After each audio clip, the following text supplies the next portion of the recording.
Hey y'all, my name is Kayla Caroline. Welcome. Today I'm going to detail 6 ways to manage speech anxiety. If you watched my Dealing with Disappointment video, you know I graduated with my bachelor's and master's degree in communication. My bachelor's has a concentration in interpersonal organizational, and my master's has an emphasis in health. During my graduate program, I had a lot of opportunities researching tactics and helping others improve their communication skills. The biggest opportunities were being a teaching graduate assistant and working in my university's speech communication center. It helped with all sorts of things, from interview prep to group project presentations. I also gave quite a few presentations about managing speech anxiety and being a confident speaker. I even created and organized an annual event called Face Your Fear. The fact that God used me in that role is crazy because I always said I hated public speaking, which a lot of people do. According to mentalhealth.net, it's the #1 fear. People fear public speaking more than death itself. I understand. I would get so nervous during solo presentations. I've even cried after unsuccessful presentations before. I have the tips to help you not have to endure that though. Before we get into the actual tips, I want to talk about the 2 different types of speech anxiety. There's situational speech anxiety and trait speech anxiety. Situational is caused by factors related to the situation or environment. So for example, during interviews, and the effects would be sweaty palms or an increased heart rate. Trait is caused by internal anxiety someone brings to a situation. For example, during an interview, the fear of looking foolish in front of the interviewers. There are so many causes of speech anxiety, but I hope after watching this, your apprehension with speaking in front of others will decrease. Okay, tip #1, embrace this fear. It's important to know it's normal. It's actually to be expected. One thing you can do is rechannel your energy to excitement. The anxiety is a result of excess energy. Instead of saying, I have a presentation today, you can say, I'm so excited, it's going to go so well. Nervousness is good though. It can motivate you to succeed. In these instances, we call it adrenaline enhancing performance.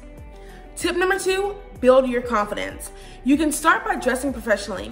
This is the first thing people will see. You have only 7 seconds to make a first impression. This can be a chance to enhance your credibility as well. Remember, it's always better to be overdressed than underdressed. Dressing professionally can help your audience know you take whatever your topic is seriously. You can build your confidence by being poised, face the audience, and maintain good posture. You always want to make sure you're using the appropriate facial expressions and vocal tone. You can also build your confidence by making eye contact. Scan the room if you're giving a presentation. 2 to 3 seconds of eye contact per person and move on. Too little may show your audience you don't care about them, and too much is just weird. Overall, your body language shapes who you are. It's not just about looking the part, but you want to feel the part. Tip #3, prepare your presentation. Nothing makes you feel more nervous than being unprepared. You want to analyze your audience. Know who you're going to be speaking in front of. Is this an interview in front of potential coworkers? Are you giving a presentation at school? Are you speaking with 2nd graders? Are you presenting in front of members of the geriatric population at a nursing home? Know your audience so you'll know what language to use. You want to create easy to follow speaker's notes as well. You never want to go into a space where you're going to be speaking and just wing it.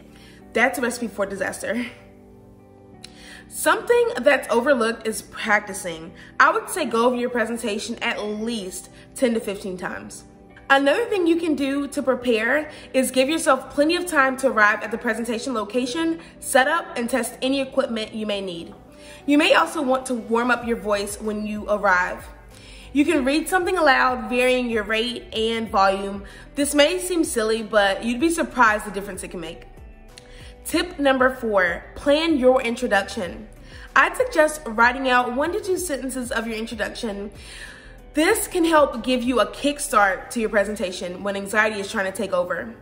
Also, when going into the space where you'll be speaking, talk to members of the audience prior to the start of your presentation. This will make your presentation seem a lot less like a lecture and more of a conversation. This will help to humanize the audience as well. Establishing a connection with the audience can help ease your nerves. Tip #5, concentrate on meaning.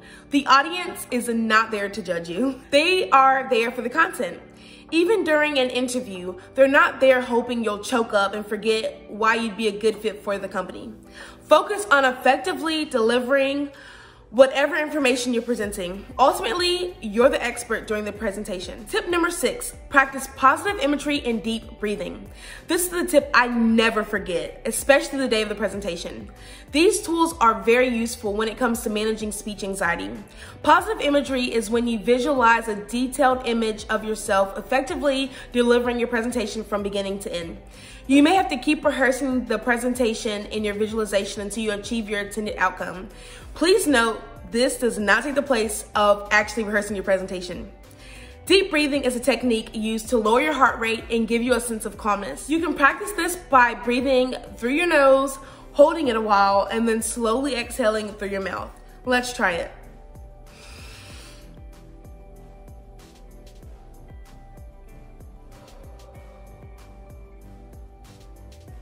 Repeating this 5 to 10 times has proven to be effective in anxiety-producing situations. Next time you have a presentation, in person or virtual, give these 6 tips a try. If you'd like more of these communication videos, please give this one a thumbs up and don't forget to subscribe. Thank you.